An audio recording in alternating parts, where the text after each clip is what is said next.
Sein Wort ist meines Fußes Leuchte und ein Licht auf meinem Weg. Lámpara es a mis pies su palabra. Es mi voz. Lámpara es a mis pies su palabra, que alumbra mi camino. Sein Wort ist meines Fußes Leuchte. Lasst uns beten. Vamos a orar. Herr, danke für dein Wort. Und wir bitten dich, dass es jetzt geschieht. Dein Wort in unserem Herzen und in unserem Leben, dass es Wurzeln schlägt, dass es uns zum Licht wird, uns leitet und lenkt in unserem persönlichen Leben, in den Umständen, in denen wir stecken, in dieser Welt, in der wir uns befinden und für uns als Gemeinde. Amen. Sí, Padre, queremos darte las gracias por tu palabra, gracias porque verdaderamente es una luz que alumbra nuestro camino, porque nos muestra por dónde ir. Gracias, Señor. Bendición para nosotros y para la iglesia. Amén. Wenn ihr eine Bibel dabei habt, könnt ihr mit mir 1. Mose 18 aufschlagen. Si tenéis una Biblia con vosotros, podéis abrir en Génesis 18, del 2 al 8. Und dann während der Predigt einfach 1. Mose 18 offen halten. Vamos a hablar acerca de Génesis 18. Und da heißt es in den Versen 2 bis 8. Y ahí en el capítulo 18 dice del 2 al 8. Als er, also Abraham, seine Augen aufhob und sah, siehe, da standen 3 Männer vor ihm. Und als er sie sah, lief er ihnen entgegen von der Tür seines Zeltes und neigte sich zur Erde und sprach: Herr, habe ich Gnade gefunden vor deinen Augen, so geh nicht an deinem Knecht vorüber.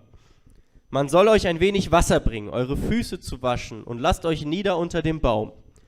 Und ich will euch ein Bissen Brot bringen, dass ihr euer Herz labt. Danach mögt ihr weiterziehen, denn darum seid ihr bei eurem Knecht vorübergekommen. Sie sprachen: Tu, wie du gesagt hast. Abraham eilte in das Zelt zu Sarah und sprach: Eile und menge 3 Maß feines Mehl, knete und backe Brot.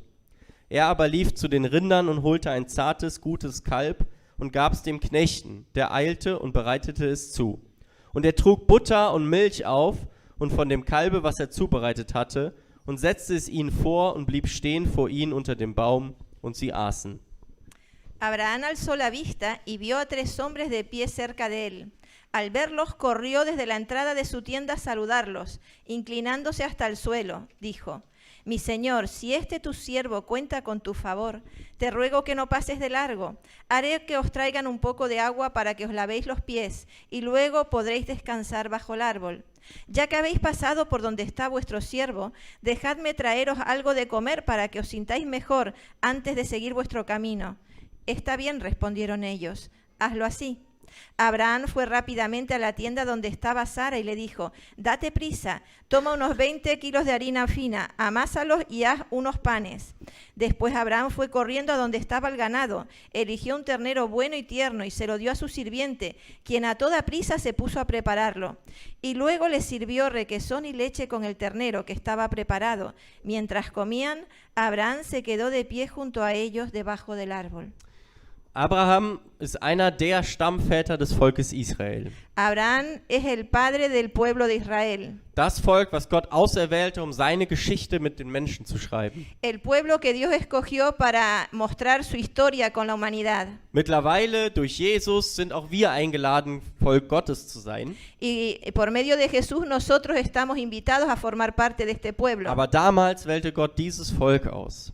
Pero en ese entonces Dios había escogido a este pueblo de Israel. Besonders Abraham segnete er und versprach Abraham, dass er so viele Nachkommen haben wird, wie Sterne am Himmel zu sehen Y de sind. una manera muy especial se dirigió a Abraham y le dijo que iba a tener una descendencia que iba a ser más grande que las estrellas que pudiera ver en el cielo. Also unendlich viele, unzählbar viele. Así que de una forma ilimitada de descendencia que no se podía ni contar. Allerdings gab es da ein Problem. Pero había un problema. Die hatten gar keine Kinder, No tenían hijos. Sarah und Abraham. Sara y Abraham no tenían hijos. Die Wechseljahre waren auch schon durch. Y ya los tiempos de tener hijos habían pasado. Also die konnten auch keine Kinder mehr bekommen. Wir waren viel zu alt.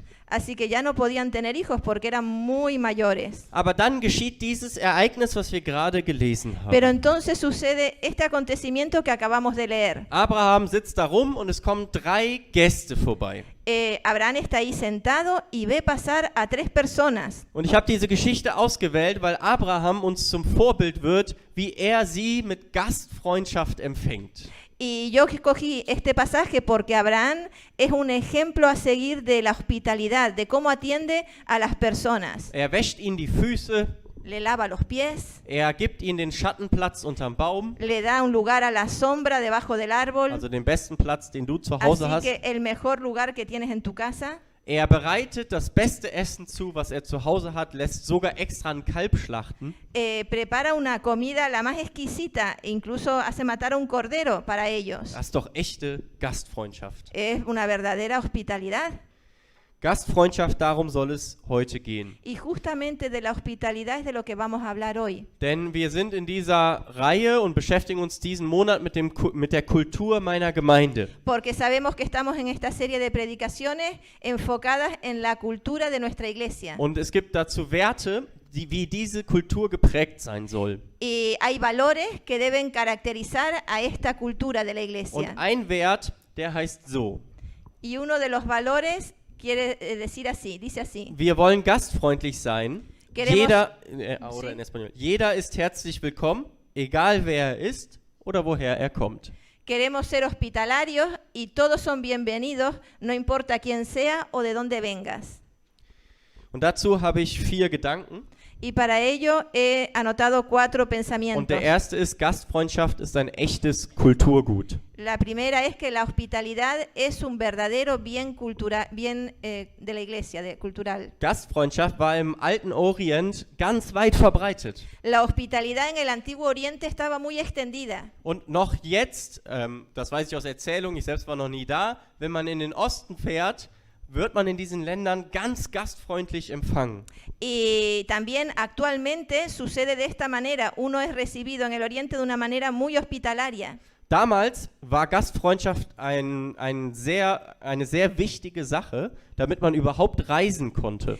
Y la hospitalidad en aquellos tiempos era algo muy importante para que uno pudiera hacer un viaje muy largo. Es gab natürlich schon auch Gasthäuser, aber man konnte zu der damaligen Zeit ja seine Reise nicht so perfekt planen, wie man das heute kann. Y claro, también habían albergues donde poder pasar la noche, pero no era tan fácil conectar para reservar un lugar donde quedarse. Und wenn man auf Reisen war, unterwegs war, war es völlig normal, abends irgendwo anzuklopfen und um Gastfreundschaft zu bitten. Y en aquel entonces era normal cuando estabas en un viaje, de repente quedabas en un sitio, golpear en la puerta de una casa y decir, por favor, si me pueden acoger esta noche. Bis heute ist Gastfreundschaft ein ganz hohes Kulturgut in vielen, vielen Kulturen. Y hasta el día de hoy la hospitalidad es un bien cultural muy, muy importante para todos. Als ich hier hingekommen bin auf die Insel, habe ich auch Gastfreundlichkeit erlebt.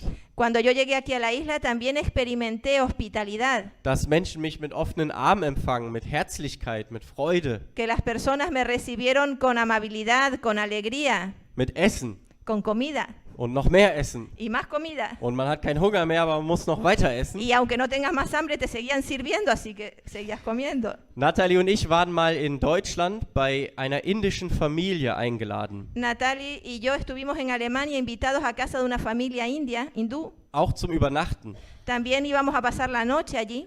Und dort in der Kultur ist es zum Beispiel so, dass man das Schlafzimmer den Gästen überlässt. Y ellos tienen la cultura de que al que te viene de visita y a pasar la noche le cedes tu dormitorio. Also das eigene Bett geben die her für uns Gäste. Así que la propia cama te la ceden a ti. Das ist mir fast unangenehm.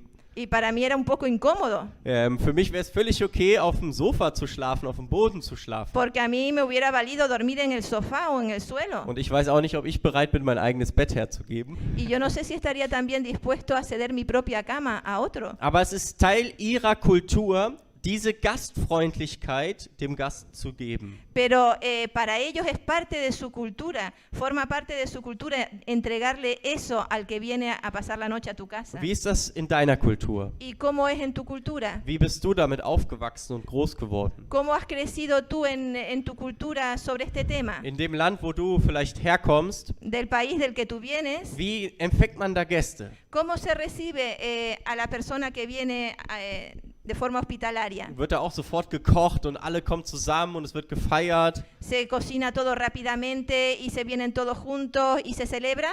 Als Gemeinde wollen wir dieses wertvolle Kulturgut aufrechterhalten. Y nosotros como iglesia queremos mantener este bien cultural. Gastfreundschaft ist kein Gebot oder kein Gesetz.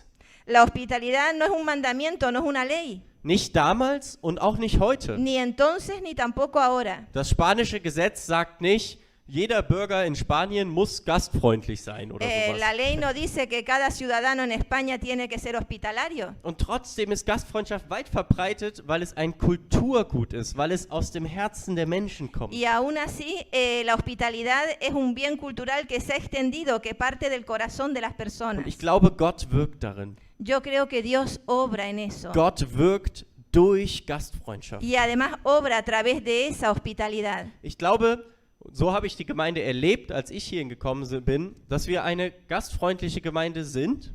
Y yo lo he experimentado de esa manera. Cuando llegué aquí, el que la iglesia es una iglesia hospitalaria. Ich hoffe, dass sich Besucher hier wohlfühlen.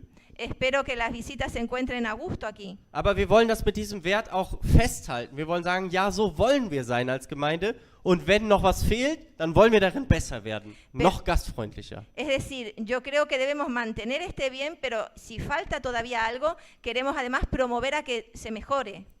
Und der zweite Gedanke. El segundo pensamiento. Gastfreundschaft überwindet soziale Mauern, soziale Grenzen. La hospitalidad supera las limitaciones sociales. Im Neuen Testament, En el Nuevo Testamento, in den Briefen, die an die Gemeinde geschickt wurden, finden wir häufiger die Aufforderung, gastfreundlich zu sein. en las cartas que encontramos en la Biblia podemos ver muchos episodios donde se muestra la hospitalidad. Zum Beispiel in 1. Petrus 4, Vers 9. Por ejemplo, en 1 de Pedro 4:9, Seid gastfrei untereinander, ohne Murren. abran las puertas de su hogar con alegría, sin murmuraciones. Und es gibt noch andere Aufforderungen. Y hay otro llamado. Es ist kein Gesetz, was die Christen haben, No es una ley la que tienen los cristianos, aber so lebten die damals miteinander, pero así vivían entre ellos. dass sie ihre Türen geöffnet haben, damit andere zu ihnen nach Hause kommen und man Gemeinschaft hat. Que mantenían sus puertas abiertas para que otros pudieran pasar por allí y tener comunión. Kleiner Griechischunterricht. Una pequeña lección de griego. Das griechische Wort für Gastfreundschaft heißt Philoxenia La palabra griega para hospitalidad es filoxenía und besteht aus zwei griechischen Wörtern. y está conformada por dos palabras griegas. Wir übersetzen es einfach mit Gastfreundschaft, aber jede Übersetzung ist auch immer schon eine Interpretation. Nosotros lo traducimos con hospitalidad, pero cada traducción tiene su propia interpretación. Und deswegen ist es manchmal wertvoll, in die Sprache zu schauen, wie es damals aufgeschrieben Por wurde. eso es interesante mirar en ese idioma cómo se entendía esa palabra en aquel Und das entonces. griechische Wort Philou heißt Liebe, Y la eine palabra- freundschaftliche Liebe. Y la palabra griega philo significa amor, es decir, un amor de compartir. Und Xenos heißt Fremder. Y xenos significa extranjero, Fremder, Ausländer, der Unbekannte oder Sí. die Unbekannte. una persona desconocida, un extranjero. Das heißt, wenn man das zusammennimmt, dann heißt Philoxenia jemand Fremden mit Liebe aufnehmen. Si uno lo mira entonces en conjunto, filoxenía es ser hospitalario con alguien extranjero y recibirlo con amor. Das meint Gastfreundschaft. Eso era la hospitalidad en aquel entonces. Wir schreiben in dem Wert, den wir als Gemeinde festgehalten haben, jeder ist herzlich willkommen, egal wer er ist oder woher er kommt. Y nosotros escribimos en el taller de los valores sobre este valor que cada persona debería ser bien recibida en la iglesia sin importar quién sea ni de dónde venga. Soziale Grenzen sind keine Mauern. Es decir, que esas fronteras sociales se vienen abajo. Nationale Grenzen sind keine Mauern. Las limitaciones o fronteras nacionales tampoco son muros. In Jesaja 25, Vers 6 sagt Gott: En Isaías 25:6 dice Dios: Hier auf dem Zionsberg wird es geschehen. Jahwe, der Herr, der Allmächtige, wird alle Völker zum Fest einladen, zu einem Mahl mit feinsten Speisen und einem guten Tropfen, mit kräftigen, köstlichen Gerichten und gut gelagertem alten Wein. Dice allí en Jerusalén: el Señor de los ejércitos celestiales preparará un maravilloso banquete para toda la gente del mundo. Será un banquete delicioso, con vino añejo y carne de primera calidad. In Gottes Reich ist die Idee, dass alle Nationen eingeladen sind, zu Gott zu kommen. En el reino de Dios, todos están invitados a asistir a Dios, a Gott acercarse a ist der Dios. Gastgeber. Dios es el que da, ¿cómo se llama? El que hospeda a todos. Und alle Nationen sind Gäste. Y todas las demás naciones son los huéspedes, los invitados. Gott lädt sie ein an seinen Tisch. Dios los invita a su mesa. Mit diesem Wert wollen wir Toleranz ausdrücken. Con Wir wollen Offenheit ausdrücken. Con este valor queremos expresar tolerancia, apertura Jedem Menschen gegenüber. a cada persona. Jeder ist eingeladen. Toda persona está invitada, Denn wir sind eine gastfreundliche Gemeinde. porque somos una iglesia hospitalaria. Jesus sagt das auch einmal so in Lukas 14, 12 bis 14, als er selber Gast ist. Lucas lo dice así en 14, 2 al 14, cuando él mismo es huésped, invitado. Dann wandte sich Jesus zu dem, der ihn eingeladen hatte und sagte, wenn du Gäste einladen willst, ob es zu einer einfachen Mahlzeit oder zu einem großen Essen, dann lade dazu nicht nur deine Freunde, deine Brüder, sonstige Verwandte oder reiche Nachbarn ein. Sie würden dich wieder einladen und das wäre dann dein ganzer Lohn. Nein, lade Arme, Behinderte, Gelähmte und Blinde ein, wenn du ein Essen gibst. Dann bist du glücklich zu preisen, denn sie können es dir nicht vergelten. Dafür wird es dir bei der Auferstehung der Gerechten vergolten werden. Jesús se dirigió al anfitrión y le dijo, cuando ofrezcas un almuerzo o des un banquete, no invites a tus amigos, hermanos, parientes y vecinos ricos, pues ellos también te invitarán a ti.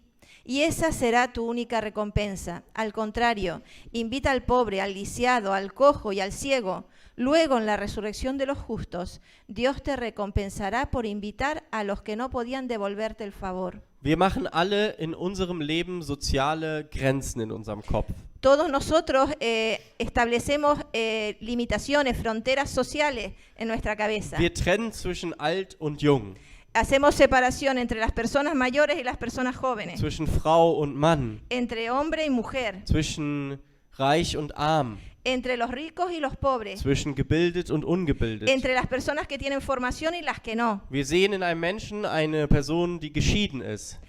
Vemos en una persona que puede ser que sea divorciada Und wir sehen eine Person, die verheiratet y ist. miramos a otra porque está casada. Wir sehen in einem Menschen einen Ausländer oder eine Ausländerin. Vemos en una persona un extranjero o extranjera Oder eine Person, die von hier kommt. o una persona nativa del lugar. Das sind alles soziale Grenzen, die wir machen. Todas esas son fronteras sociales que nosotros creamos Und es können Mauern werden, y pueden ser muros, dass ich dem anderen nicht mehr begegne. de manera que yo no me quiera relacionar con el que está del otro lado del muro. Gastfreundschaft überwindet diese Grenzen. Y la hospitalidad sobrepasa todas esas limitaciones. Und sie schenkt dem Fremden, dem, der mir fremd wird, der auf mich eigenartig wirkt, Y eso da a la persona que es extranjera la posibilidad de Vertrauen. Darle una confianza, aunque Ein- para mí sea un desconocido. Ein Vorschussvertrauen. Es como una confianza que le otorgo anticipada. Es ist ein Vertrauen, was ich erstmal schenke, ohne dass es jetzt schon verdient wäre. Es decir, es una confianza que yo le doy a esa persona sin que esa persona todavía se la haya ganado porque no la conozco. Deswegen, wenn wir als Gemeinde noch gastfreundlicher werden wollen, Así que si queremos ser aún más hospitalarios como iglesia, müssen wir Vorurteile abbauen tenemos que eliminar esos muros, und Ängste ablegen. esos prejuicios y esos miedos. Jesus und seine Jünger leben uns das vor. Jesús y sus discípulos lo vivieron delante nuestro. Damals gab es es gab noch mehr, aber zwei religiöse Gruppen, die besonders verfeindet waren. En aquel tiempo habían dos grupos religiosos que se diferenciaban, Die Samaritaner und die Juden. los samaritanos y los judíos. Diese Feindschaft war schon Jahrhunderte alt, Y, Jahrtausende. y esta enemistad llevaba ya mucho tiempo atrás. Damals, als sie eigentlich einen Tempel bauen wollten, haben sie sich zerstritten. Incluso en aquel entonces, cuando quisieron construir un templo, se pelearon. Und dann haben die Samaritaner ihren Tempel gebaut und die Juden haben ihren eigenen Tempel Así que los gebaut. samaritanos construyeron por su lado un templo y los judíos por su lado el suyo. Und das hat diese soziale Grenze, die Mauer aufgebaut zwischen diese beiden Gruppen, die eigentlich aus einem Glauben entstehen. Y eso hizo que estas personas que venían de una misma fe crearan entre ellos un muro que se fue agrandando. Und bis zu Jesu Zeiten haben sie darüber gestritten, wo man denn wirklich Gott anbeten kann. Y In dem hasta- einen Tempel oder in dem anderen Tempel. Y hasta el tiempo de Jesús llegó esta discusión, ¿dónde se debía adorar a Dios? ¿En este templo o en el otro? Und zu den Zeiten von Jesus gingen sich die Juden und die Samaritaner aus dem Weg. Die wollten nichts miteinander zu tun haben. Y en el tiempo de Jesús vivían vidas completamente separadas. Ningún grupo quería saber del otro. Aber dann lesen wir von diesem Jesus in Johannes 4, 8b und 9. Pero entonces leemos de este Jesús. Da kam eine samaritanische Frau zum Brunnen, um Wasser zu holen. Jesus bat sie, gib mir zu trinken. Überrascht fragte die Frau, wie kannst du mich um etwas zu trinken bitten? Du bist doch ein Jude und ich bin eine Samaritanerin. Die Juden meiden nämlich jeden Umgang mit den Samaritanern. En Juan 4, 8 y 9 dice, ahí vino una mujer samaritana al pozo a sacar agua. Jesús le pidió. La mujer se sorprendió, ya que los judíos rechazan todo trato con los samaritanos. Entonces le dijo a Jesús, usted es judío y yo soy una mujer samaritana. ¿Por qué me pide agua para beber? Jesus überwindet diese soziale Grenze. Jesús supera esas limitaciones sociales. Er spricht mit einer Frau, Él habla con una mujer, mit einer Samaritanerin. con una mujer samaritana. Er bittet sie Le pide algo, um einen Gefallen. una necesidad. Das sprengt alle sozialen Grenzen, die die Jünger gesehen haben bis Y eso dahin. pasa por encima todas las limitaciones sociales que los judíos tenían. Die Jünger waren Juden. Los discípulos eran judíos. Die haben bestimmt gesagt, Jesus, was machst du da? Du kannst doch nicht mit der reden. Y Was suchen wir überhaupt hier in Samarien? Y ellos seguramente dijeron, pero Jesús, ¿qué estás haciendo? Con esta mujer no tendrías ni que hablar. ¿Qué estamos buscando en Samaria? Aber sie blieben 2 Tage dort. Pero ellos se quedaron viviendo 2 días allí. Jesus tat viele Wunder, Jesús hizo muchos milagros. heilte viele Menschen, Wie bitte? heilte viele Menschen, Sanó muchas personas. verkündete das Kommen des Reich Gottes Predicó el reino de Dios que estaba por venir. und viele Menschen kamen zum Glauben. Y muchas personas vinieron a la fe. Und Samaritaner wurden Jünger. Y muchos de esos samaritanos volvieron siendo discípulos. Und Juden wurden Jünger. Y judíos que también vinieron a ser discípulos. Welche Vorurteile haben wir? ¿Qué prejuicios tenemos nosotros? Wem gehen wir aus dem Weg? ¿De quién nos apartamos cuando lo vemos? Wem wollen wir nicht begegnen? ¿Con quién no nos queremos encontrar? Wer wirkt auf uns fremd? ¿Quién es para nosotros como un extraño? Im Leben von Jesus sehen wir, dass er diese Mauern überwindet. En la vida de Jesús podemos ver cómo Él supera estos muros, Denn seine Liebe gilt jedem Menschen. porque su amor es válido para cada persona. Und jeder ist eingeladen, Teil seines Reichs zu werden. Y toda persona está invitada a ser parte de su reino. Wer sind wir, dass wir diese Grenzen auftun? ¿Quiénes somos nosotros para establecer fronteras? Ein dritter Gedanke. Y un tercer pensamiento, Gäste können Segensbringer sein. los invitados, los huéspedes, pueden venir a ser de bendición, portadores de bendición. Wir lesen dazu 1. Mose 18, die gleiche Geschichte, weiter, nämlich 9 bis 15. Continuamos leyendo en la historia que estábamos leyendo, versículo del 9 al 15, Génesis 18. Da sprachen sie zu ihm, wo ist Sarah deine Frau? Also die Gäste zu Abraham. Wo ist Sarah deine Frau? Er antwortete, drin im Zelt. Da sprach er, ich will wieder zu dir kommen übers Jahr. Siehe, dann soll Sarah, deine Frau, einen Sohn haben. Das hörte Sarah hinter ihm, hinter der Tür des Zeltes. Und sie waren beide, Abraham und Sarah, alt und hochbetagt, sodass es Sarah nicht mehr ging nach der Frauenweise. Darum lachte sie bei sich selbst und sprach, nun, ich bin alt, wie soll ich noch schwanger werden? Mein Herr ist auch alt, mein Mann ist auch alt. Da sprach der Herr zu Abraham, warum lacht Sarah und spricht, meinst du, dass es wahr sei, dass ich noch gebären werde, die ich doch alt bin? Sollte dem Herrn etwas unmöglich sein? Um diese Zeit will ich wieder zu dir kommen übers Jahr. Dann soll Sarah einen Sohn haben. Da leugnete Sarah und sprach, ich habe nicht gelacht, denn sie fürchtete sich. Aber er sprach, es ist nicht so, du hast gelacht. ¿Dónde está Sara, tu esposa? Le dijeron estas tres personas a Abraham. Está dentro de la carpa, contestó Abraham. Entonces uno de ellos dijo, yo volveré a verte dentro de un año, y tu esposa Sara tendrá un hijo. Sara escuchaba la conversación desde la carpa. Abraham y Sara eran muy ancianos en ese tiempo, y hacía mucho que Sara había pasado la edad de tener hijos. Así que se rió en silencio dentro de sí misma y dijo, ¿cómo podría una mujer acabada como yo disfrutar semejante placer, sobre todo cuando mi señor, mi esposo, también es muy viejo?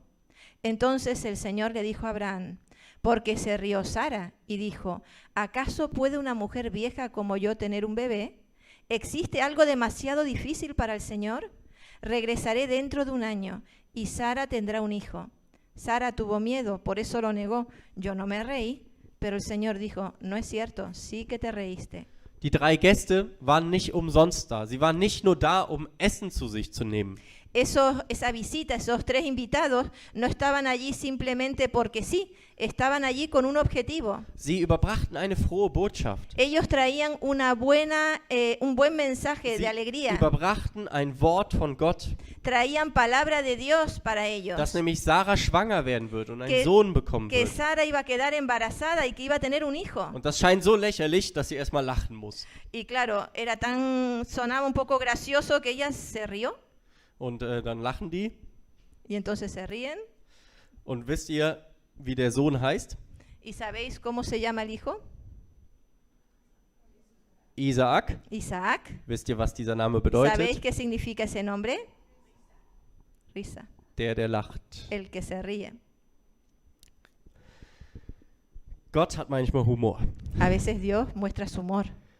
Und Gäste werden zu Segensbringern. Y los invitados pueden ser portadores de bendición. Im Hebräerbrief wird das einmal so ausgedrückt in Vers 2, 13 Vers 2. Vergesst nicht, gastfrei zu sein. Durch ihre Gastfreundlichkeit haben einige, ohne es zu wissen, Engel bei sich aufgenommen. En hebreo se dice de esta manera, en 13:2, no se olviden de brindar hospitalidad a los desconocidos, porque algunos que lo han hecho han hospedado ángeles sin darse cuenta. Diese 3 Männer, die zu Gast waren, wurden wie Engel für Abraham und Sarah, Estas 3 visitas que tuvo Abraham fueron como ángeles para ellos, die ihnen eine frohe Botschaft von Gott vermitteln. que venían a compartir un mensaje de felicidad para ellos. Und nach ihrem Besuch, nach ihrem Gastsein veränderte sich das Leben von Y Abraham und luego de Sarah. su tiempo de visita cambia totalmente la vida de Abraham y Sara. Und es wird Wirklichkeit, was Gott Abraham versprochen hat, dass er unzählbar viele Nachkommen Y haben se wird. hace realidad lo que Dios le había prometido a Abraham, que su descendencia no tendría fin, no se podría contar. Es war Gott, der in ihr Leben gekommen ist durch die Gäste. Era Dios el que había venido a sus vidas por medio de estas So wird visitas. auch die Geschichte eingeleitet in 1. Mose 1. Dann erschien der Herr Abraham. Y así dice también en este pasaje donde dice, y así se encontró Dios con Abraham. Also durch die Gäste begegnet Gott Abraham und Sarah. Así que por medio de esa visita, Dios tuvo un encuentro con Abraham y Sara. Jetzt stellt euch mal vor, welche Chancen wir vergehen lassen, wenn wir nie Gäste aufnehmen. Así que imaginaros cuántas bendiciones, cuántas oportunidades estaríamos perdiendo si no estuviéramos siendo hospitalarios.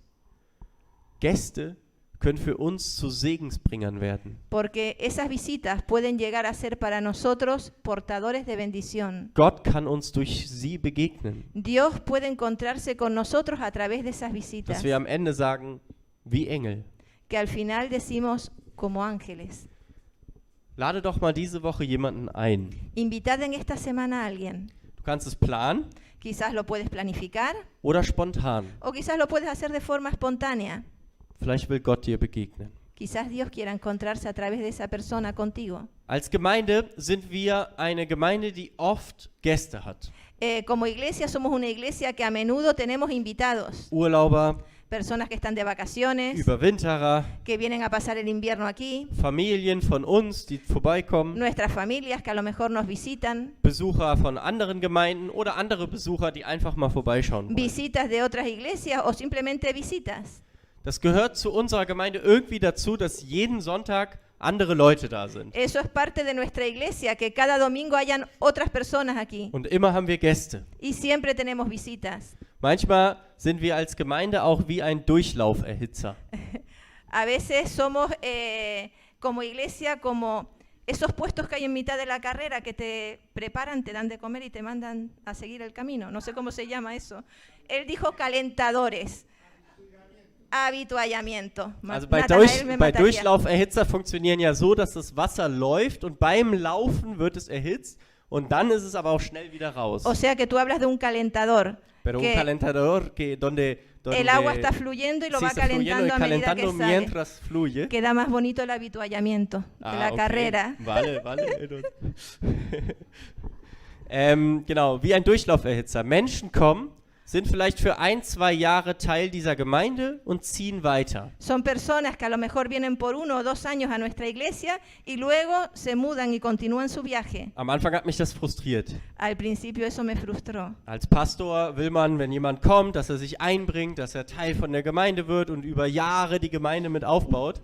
Como pastor, uno pretende que la persona que viene, pues que se sienta integrada, que se implique y que esté durante años participando y colaborando en la iglesia. Und wenn nach 1-2 Jahren sind die Leute vielleicht gerade so drin und dann gehen sie schon wieder. Y cuando después de 1 o 2 años esas personas que ya parece que se han integrado se van, siguen viaje, Aber jetzt will ich die Chance darin sehen. pero ahora quiero ver en esto las oportunidades que eso Sind brinda. Menschen, die Gott uns schickt. Personas que Dios nos manda, Gäste, invitados, huéspedes, die für uns zum Segen werden können. que pueden llegar a ser para nosotros una Und bendición. wie oft hatte ich schon Leute, die einen Monat hier Urlaub gemacht haben und gesagt haben, wo können wir mithelfen in der Y Gemeinde? personas que han venido y que durante meses han estado con nosotros y nos decían, ¿dónde podemos estar trabajando, colaborando? Ja, also wir haben da ein Putzteam. Bueno, tenemos un grupo de limpieza. Okay, dann sind die im Urlaub zum Putzen in die Gemeinde Y gekommen. entonces en sus vacaciones vinieron a limpiar la iglesia. Oder wenn wir irgendwelche Renovierungsarbeiten hatten und Gott schickte uns genau die richtigen Leute in dem Moment mit anzupacken. Y cuando estábamos justo en medio de renovaciones, de mantenimiento,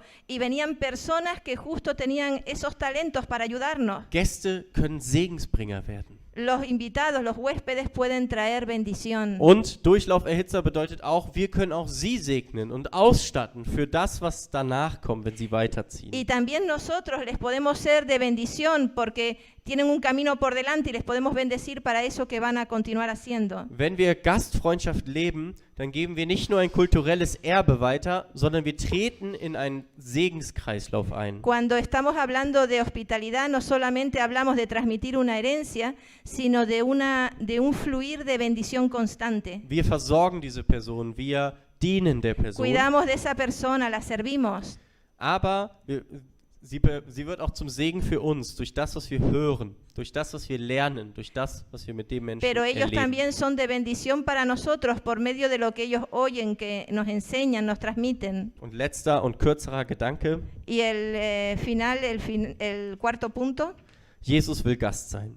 Jesús quiere ser un invitado, un huésped. Jesus lebt uns Gastfreundschaft vor. Él nos vive la hospitalidad con su manera Vor de allem, actuar. weil er selber häufig Gast ist. Él lo muestra sobre todo porque además él mismo es acogido como huésped. In Matthäus 9, Vers 10. En Mateos 9:10 Später war Jesus im Haus des Matthäus zu Gast. Viele Zolleinnehmer und andere Leute, die als Sünder galten, waren gekommen und nahmen zusammen mit ihm und seinen Jüngern an dem Essen teil.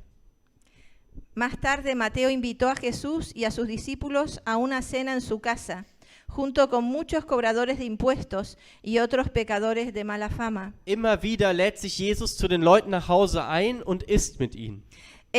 Una y otra vez Jesús se invita a casas donde comen juntos. Mit Menschen, die aus der Gesellschaft ausgeschlossen sind. Son personas que a lo mejor son rechazadas por la sociedad, Die in den Augen der Pharisäer als Sünder gelten. que ante los ojos de los fariseos a lo mejor eran considerados pecadores. Und das gemeinsame Essen ist dann Ausdruck von dieser Gastfreundschaft. Y la comida en común es una muestra, una manifestación de esa comunión. Von freundschaftlicher Liebe, obwohl man sich eigentlich gar nicht wirklich kennt. Con amor, aunque en realidad es que ni siquiera se conocen. Und wenn Jesus hier in das Haus des Matthäus geht, dann passiert noch viel mehr, als dass er einfach satt wird und sein Magen voll ist. Y cuando él va aquí invitado a la casa de Mateo, sucede algo más que una comida en común, algo más que simplemente llenarse el estómago. Er wird Gast im Leben des Matthäus. Él pasa a ser huésped de la vida de Mateo. Er lädt sich in sein Leben ein. Él se invita a su vida. Er lädt Matthäus ein, vertrau mir. Él le da a Mateo confianza renovada. Ich möchte, dass du mir dein Leben gibst. Yo quiero que tú me des tu vida Ich lade dich dazu ein, y yo te invito a ello. dass ich in deinem Leben wohne, Que yo pueda vivir en tu vida, dass du mich aufnimmst, que tú me recojas, me aceptes, dass du mir dienst. que tú me sirvas. Lassen wir Jesus rein. ¿Dejamos entrar a Jesús? Wie empfangen wir ihn? ¿Cómo nos encontramos con Él? Er will Gast in deinem Leben werden Él quiere ser un invitado a tu vida und er lädt dich ein, ihm zu vertrauen. y te invita a que confíes en Él. Wenn du das heute nochmal festmachen willst Y si quieres hoy afirmarte sobre esto und mit jemandem dafür auch beten willst, y quieres que oremos por ello, dann komm gern nach dem Gottesdienst nach ven vorne. después del culto y hablamos contigo. Auch in der Gemeinde laden wir Jesus ein, dass er hier Gast sei. También como iglesia invitamos a Jesús a que sea el invitado principal aquí. Was wir hier machen oder die anderen Veranstaltungen unter der Woche sind ja Dinge, die wir als Menschen machen. Todas las actividades que tenemos aquí los domingos o durante la semana las hacemos como personas. Aber wir wünschen uns doch, dass Jesus Mittelpunkt ist und wir laden ihn ein, Herr, sei du Gast heute hier in unserem Haus. Pero lo que le pedimos es que Él esté en el centro de una de esas actividades. Señor, que seas el centro de este lugar, de estas actividades. Mit einer Ausnahme, Una excepción, das Abendmahl. la cena del Señor. Da sind wieder wir die Eingeladenen. Ahí somos nuevamente nosotros invitados. Und Jesus ist der Gastgeber. Y Jesús es el que nos invita. Weil Jesus in unser Leben gekommen ist und alle Mauern überwunden hat, die zwischen ihm und uns stehen, können wir als Gemeinde diese Kultur leben. Porque Jesús ha venido a nuestra vida y ha superado todos esos muros que habían entre Él y nosotros. Es por lo que nosotros podemos hoy vivir esto como una cultura de nuestra iglesia. Wir wollen gastfreundlich sein. Queremos ser hospitalarios. Jeder ist herzlich willkommen, Cada persona está invitada. egal wer er ist No oder importa wer quién herkommt. eres, no importa de qué lugar vienes. Amen. Amén.